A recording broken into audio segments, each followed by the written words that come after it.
Hola, soy Liliana Misraji y hoy me siento en la obligación de hablar del tema de la tragedia de las gemelas en España, de las gemelas argentinas.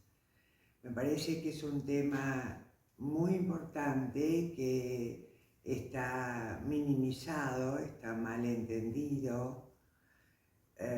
Y además, esta tragedia coincide en un momento en el que yo estoy escribiendo sobre el hostigamiento, lo que se llama bullying, pero yo prefiero decir hostigamiento porque creo que el castellano tiene riqueza suficiente y no necesita del idioma inglés. Entonces, lo que normalmente se llama bullying, yo lo llamo hostigamiento.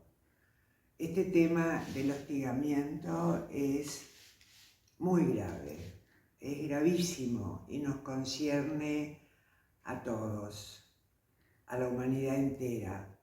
Y no empieza con el suicidio de estas criaturas, algo tan horroroso. Esto empieza en la antigüedad con los griegos. Y les quiero contar, los griegos tenían un personaje vulnerable porque era deforme, porque era enfermo, porque era pobre, porque era vulnerable. Lo importante de la víctima es que sea vulnerable. Los griegos tenían un personaje que llamaban el fármacos. El fármacos era un personaje al cual sacaban a la calle para que el pueblo griego pudiera apedrearlo. De esa manera, el fármacos, que era la víctima, se convertía en un fármaco, es decir, en un remedio que les permitía a los griegos hacer una catarsis, una descarga de su odio, de su bronca, de su frustración, como cualquier ser humano. O sea que si queremos un referente de dónde surge el bullying o el hostigamiento, bueno, vayamos a los griegos, ahí tenemos las claves. En este momento yo estoy escribiendo, bueno, ojalá sea un libro, ojalá. Estoy escribiendo y resulta que hace 2 días comencé a escribir acerca de la ideación suicida de las víctimas del hostigamiento. Es un tema, la ideación suicida, que no se tiene en cuenta, no se habla demasiado, no se usa como un tema de reflexión que nos concierne a todos. Yo tengo que decir desde dónde hablo para que ustedes sepan y para que me conozcan. No, me pone orgullosa, me da pudor, me da vergüenza, me da miedo, pero yo fui víctima de bullying. Pero no fui víctima de bullying en el colegio. El colegio para mí era un paraíso. Todos me querían. Yo era buena alumna. Mis compañeras me querían. Lo único que me molestaba era que yo pertenecí a la generación donde en la escuela había religión y moral. Yo era la única judía y me sacaban de la clase. Y yo miraba por el vidrio lo que hacían mis compañeras. Pero la escuela para mí era un paraíso. El peor lugar para mí era mi familia, porque mi familia abusaba emocionalmente de mí. De 2 maneras. Mi madre era una mujer frustrada, mal casada, de una gran belleza, pero era muy mano larga. Pertenecía a una cosmovisión de donde nace la pedagogía negra. Alice Miller trabaja sobre la pedagogía negra. Entonces, volviendo a mi madre era muy cacheteadora, o sea, yo recibía cachetazos, sopapos a diario. Era parte de la microcultura familiar. que yo recibiera ese tipo de hostigamiento. Mi hermano encontró en mi madre una escuela, un ejemplo, y vio que se me podía pegar. Entonces él también me pegaba puñetazos en la cabeza y me decía, no vas a aprender, no vas a aprender. El tema era que yo ya había sido elegida para ocupar ese lugar de chivo expiatorio o de víctima del hostigamiento.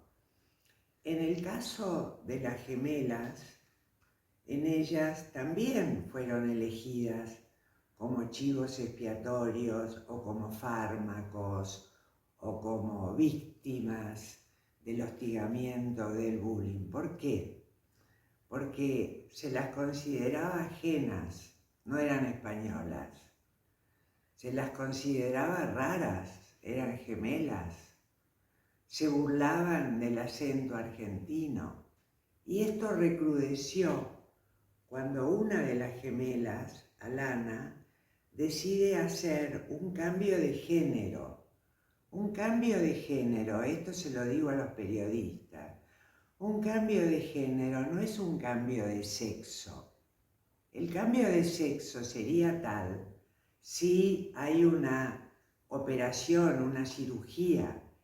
El cuerpo de ella seguía siendo un cuerpo femenino, pero su subjetividad, su sentido de la identidad, su interioridad le decía que era un varón y ella quería ser un varón y recurrió a la justicia y la justicia falló a favor de ella y ella eligió como nombre Iván y fue a su clase y habló con sus compañeros y les pidió que la trataran y la nombraran y le hablaran como a un varón. Esto sirvió de un recrudecimiento del hostigamiento. El hostigamiento es posible porque la víctima es vulnerable y además hay un tema muy importante y es que la víctima no tiene defensa, no tiene nadie que salga en su nombre a poner un límite a los hostigadores y a defender su calidad de pertenecer a esa comunidad, de ser parte. Fue tratada como ajena, como extraña, objeto de burla, de humillación, de acoso emocional, de descalificación. Todo eso va actuando sobre la víctima. Esto lo sé, porque yo estuve ahí. Por eso les quiero decir desde dónde hablo. No hablo desde una bibliografía, hablo desde una historia personal que yo, a los 80 años que tengo, sigo trabajando, porque es un trabajo de supervivencia. Ese hostigamiento que cuenta con un consenso, ese consenso, René Girard lo llama unanimidad violenta, o sea, un consenso violento que se unen en una identificación que Girard llama mímesis violenta, o sea, el consenso se identifican entre sí para atacar, elegir y atacar a esa víctima. El hostigamiento va actuando sobre la víctima, la va desvitalizando, la va confundiendo, la va haciendo sentir perseguida, rechazada, excluida, y todo eso va actuando sobre la vitalidad de la víctima, va perdiendo fuerza. Hay un mandato de la unanimidad violenta, del consenso. En mi caso fue el consenso familiar. En el caso de la gemela fue el consenso de la escuela y probablemente de sus padres también, pero no me quiero meter con los padres. Pero la escuela no fue inteligente en el sentido de aprovechar la oportunidad de tener dos niñas gemelas, dos niñas argentinas, una de las cuales le habla a su grado o a su grupo de su cambio de género, del deseo y la necesidad de ella de ser un varón, del nombre que ella cambia el nombre, se llama Iván, o sea, Alana se convierte en Iván. Eso, en vez de convertirse en una situación humana muy compleja, de la cual somos ignorantes, realmente somos ignorantes, que es la peor enfermedad, el grupo, el colegio, no aprovecha la oportunidad para poner inteligencia sobre ese hecho, para hablar con los compañeros, para escucharlo a Iván, para saber qué sintió él, por qué ese cambio de género, no de sexo, es diferente, ese cambio de género, cómo es ser gemela. No aprovecharon eso, no aprovecharon la oportunidad de un conocimiento profundo sobre la condición humana. Se aprovecharon de la vulnerabilidad para poder sustraerle de a poco y a través de la burla, de la humillación, de la persecución, sustraerle sentido. Sustraer sentido también es un mandato de la unanimidad violenta, del consenso familiar, que lleva a la víctima a un momento de sufrimiento tan grande y tan insoportable, donde la única salida que encuentran es la muerte, porque la muerte se convierte en el final del dolor y en un descanso. Entonces yo puedo confesar con pudor que a los 5 años yo tenía ideas suicidas. Me imaginaba recostada sobre las vías del tranvía, pero lo que yo en realidad quería saber, no tenía idea de lo que era la muerte. Lo que yo quería saber es si mi mamá me quería o no, y por qué no me querían, qué era lo que no les gustaba.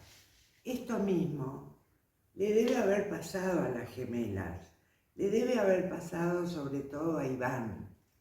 ¿Por qué lo rechazaban? ¿Por qué no lo querían? ¿Por qué no lo integraban? ¿Por qué no querían conocerlo? ¿Por qué las autoridades del colegio banalizaron, trivializaron, le quitaron importancia a lo que después se transformó en un crimen, en una matanza? Pero el hostigamiento, ellas son una metáfora de un hostigamiento mucho más grande que está legitimado en el mundo, que es el permiso de matar, el permiso de destruir al otro, porque el hostigador, primero, no tiene conciencia del daño que está haciendo, no se da cuenta, porque no tiene empatía, porque el otro no le interesa. Martin Buber tiene un libro muy chiquito que se llama Yo y tú, donde Martin Buber dice: yo necesito destruir al otro para poder ser yo, porque si el otro existe, yo entonces no existo, no sé quién soy. Martin Buber lo que plantea es que no hay lugar para un otro diferente. Y esto es una mentira de la humanidad para seguir legitimando las matanzas. de todos los colores. El suicidio no lo inventan las gemelas. Favaloro también se suicidó. ¿Quién lo hostigó? ¿Quién indujo el suicidio de Favaloro? Bueno, ¿qué dice la carta de Favaloro? Esto se los doy como tarea, no me voy a meter. ¿Por qué se suicidaron los soldados de Malvinas? ¿Qué hacía Dorrego con Belgrano? Que se burlaba, lo humillaba del tono de voz. O sea, lo que quiero decir es que este tema es muy grande y está legitimando un mandato de muerte, mandato del cual está prohibido darse cuenta, porque el otro se está burlando y se divierte, tiene algún goce secreto, oscuro, donde desea aniquilar a ese otro diferente, porque el hostigador tiene una fantasía de superioridad, de que puede sobre el otro, porque es inferior, porque es negro, porque es judío, porque cambió de género y ahora es un varón, porque son argentinas, porque Belgrano tenía un tono de voz chillido, porque vaya a saber lo que le hicieron a Favaloro para... O sea, de lo que estoy hablando trasciende las gemelas. Estoy hablando de algo muy grave. No somos morales, dice Kant. Aún no somos morales. Aún podemos matar.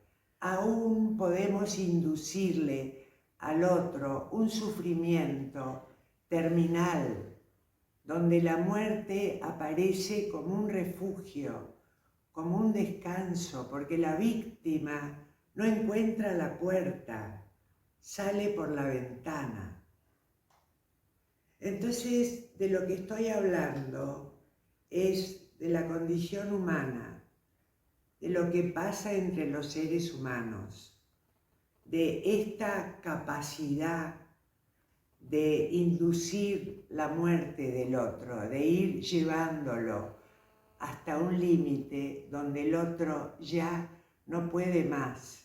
Iván escribe una carta donde declara ser un niño muy infeliz y donde se da cuenta que toda su vida va a ser muy infeliz. Y no se equivoca, no se equivoca, porque el mundo parece que es una propiedad de los heterosexuales, de los blancos y de los cristianos.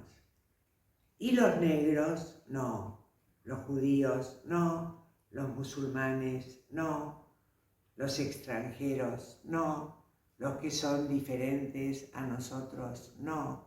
Incluso aquellos seres que por un regalo de la naturaleza las nacen con una gran belleza, pueden ser atacados envidiosamente por su belleza o por su talento o por su diferencia, por su singularidad. Esto es insoportable porque se salen del rebaño y el hostigador, que está legitimado, esto es lo importante, el hostigador también es una víctima, porque alguien se metió en la mente del hostigador y le hizo creer que los otros tienen que ser exterminados, atacados, burlados, excluidos, humillados, sancionados, enjuiciados, condenados. Todo esto pasó con Iván. Y todo esto pasó en la historia de la humanidad. Entonces, a mí me parece que una forma de moralizarnos es tratar de aprender, detenernos frente a las situaciones humanas que la vida nos pone en el camino, para profundizar el significado de eso que me está contando Iván o que me está contando otro, diferente a mí. Son, así como estamos conformados como humanidad, parece que las diferencias son insoportables. El hostigado es un ser que fue elegido para ser hostigado. El hostigamiento está legitimado. Por eso la escuela lo banaliza y dice, son cosas de chicos. En mi casa, mi mamá decía, son cosas de hermanos. En mi juventud, mi marido decían, son cosas de ustedes. O sea, no aparece un tercero, alguien fuerte, con una voz fuerte, como diría Hannah Arendt. Faltaron voces fuertes en los campos de concentración, faltaron voces que se levantaran en defensa de la víctima. La víctima continúa siendo una víctima porque no tiene defensa y además tiene un mandato no manifiesto, no explícito, no consciente, de no defenderse. La víctima no sabe defenderse, aprende a no defenderse. Entonces, su vulnerabilidad va en aumento. No puede ni hablar de eso, porque está confundida, no sabe si es culpable, no sabe qué pasa con ella. Esto lo estoy diciendo desde un lugar donde yo lo viví. Es más, tengo 80 años y lo sigo trabajando, porque las marcas del hostigamiento no se borran, se convierten en condicionamientos, se convierten en tatuaje, atacan la capacidad intelectual, atacan la capacidad de vivir. La vida va perdiendo color, la vida va perdiendo sentido, la vida se convierte en un infierno. Y la víctima no encuentra la puerta y nadie le señala el camino. Está sola. Iván tenía a su hermanita Iliana. Las dos, dejan cartas. Iliana dice que ella quiere seguir viviendo, pero que va a acompañar a su hermana en esta decisión, la va a acompañar hasta el final. Son gemelas. Muy pocos de nosotros tenemos experiencia de ser gemelos o ser mellizos. Algo misterioso ocurre entre esos dos seres, pero no nos detenemos a salir de la ignorancia y aprender, y a escucharlo al otro, y a preguntarle, no a cuestionarlo y condenarlo, sino a tratar de aprender del otro diferente. Hay un elemento en el hostigamiento que es la falta total de respeto.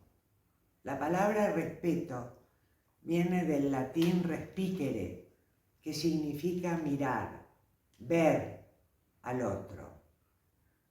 Esto es lo que Buber dice, no puedo ver al otro, no puedo aceptar la existencia del otro, porque entonces yo no soy.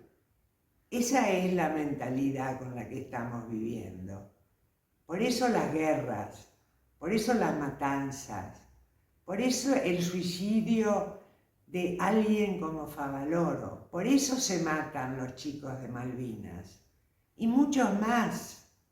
Muchos más. Esto es diario. Esto viene de los griegos, no empezó el año pasado. Esto no es solamente en las escuelas, esto es en las familias, en el trabajo, en los distintos grupos sociales, en las iglesias. Entonces me parece que las gemelas, Iván y Liana, que pide perdón en su carta, que pide disculpas, pero que dice que va a acompañar a su hermana hasta el final, a su hermano. Nos resulta difícil comprender un cambio de género, pero esto tampoco lo inventamos nosotros ahora. Si vamos a los griegos, seguramente también cambiaban de género o se vestían de otro sexo. George Sand, la amante de Chopin, vestida de varón, actuando como un varón, sosteniéndolo a Chopin. O sea, no estamos inventando nada, pero lo que sí tenemos que crear es una conducta y una capacidad de detenernos frente a lo diferente y tratar de entender, de comprender, de empatizar, de ponernos en el lugar del otro, porque esa conducta nos va a enriquecer como seres humanos. Y no lo hacemos, no lo hacemos. No lo hacemos con los pobres, no lo hacemos con los negros, no lo hacemos con los homosexuales, no lo hacemos con los travestis, no lo hacemos porque nos creemos superiores. Tenemos una fantasía de ser sobrehumanos, de tener derecho a ese hostigamiento. Y ese hostigamiento es una conducta, para mí, que entra en lo siniestro de lo que el ser humano es capaz de hacer.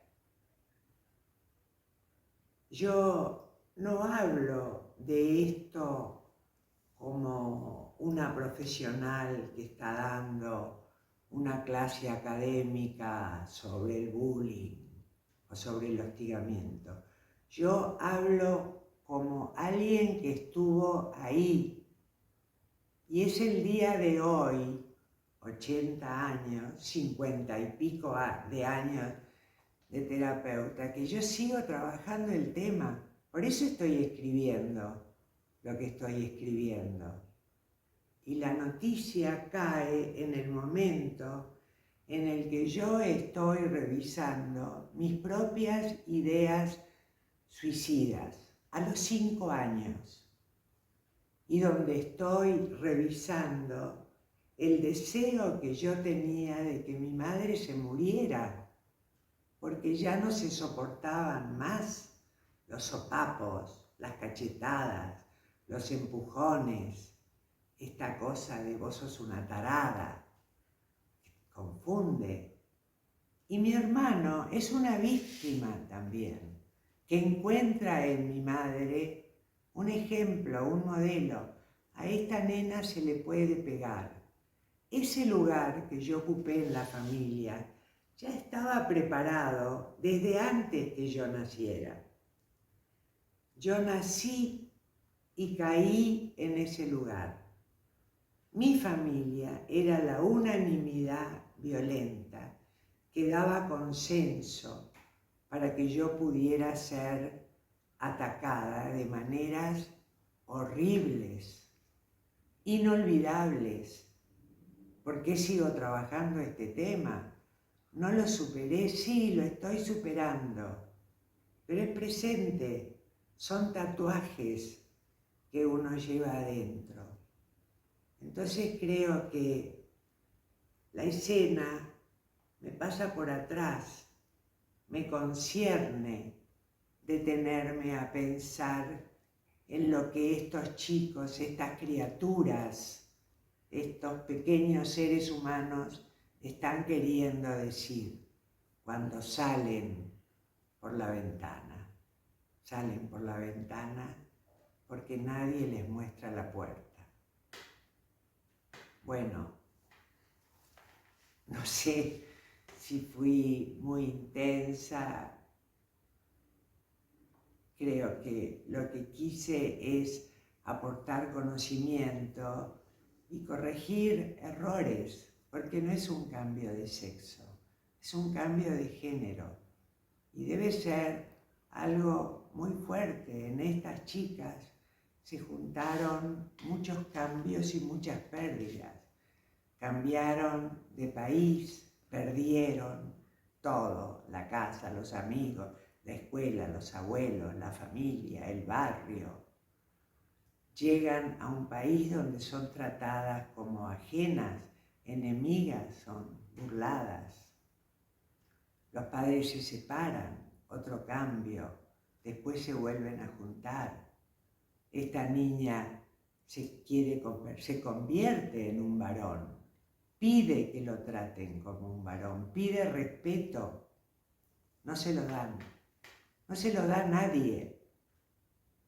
Ni los directores, ni los profesores, ni los compañeros, ni su propia familia. Bueno, que Alana e Iván descansen en paz.